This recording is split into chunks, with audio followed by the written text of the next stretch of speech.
Ayan ha, ayan, nandito na tayo sa, ayan, pababa na tayo dito sa isang masukal na daan. Ito. Ito matindi, mamaya pag-akyatan na.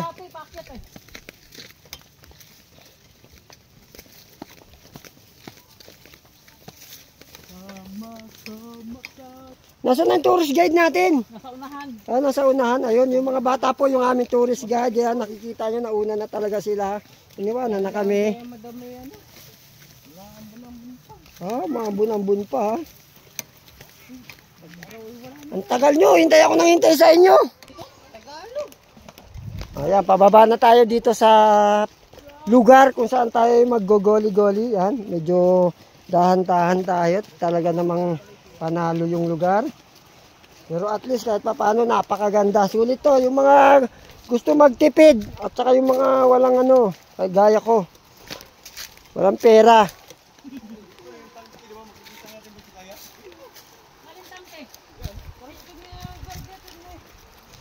Yan, pababa na tayo, no? Kikita niyo mga kasama natin.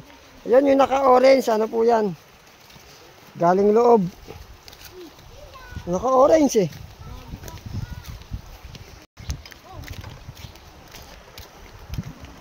Yan, kita niyo yung lugar, oh, medyo, di ba? Pwede na makipag-date. Ganda.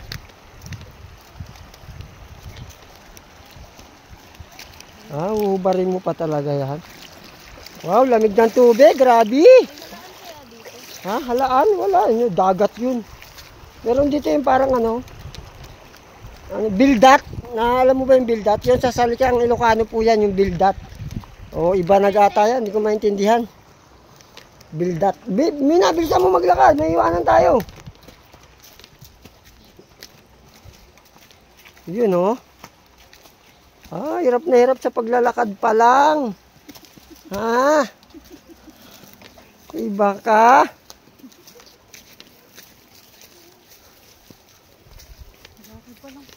Yan, papakita ko lang, no? Yun o, ganda o. Asa na yung tourist guide? Ayun.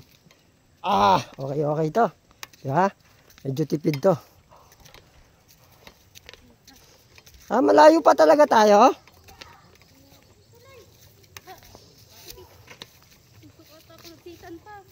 Oh. Ano, binututok ka pa na sitan? Pati tayo dyan. Kailangan dyan, karayom. So ayan, finally nakarating tayo sa area kung saan tayo ay maliligo. Ayan na yung grupo natin. Yung ating mga Repa Pits. Diyan sila Bitoy, si Glenn.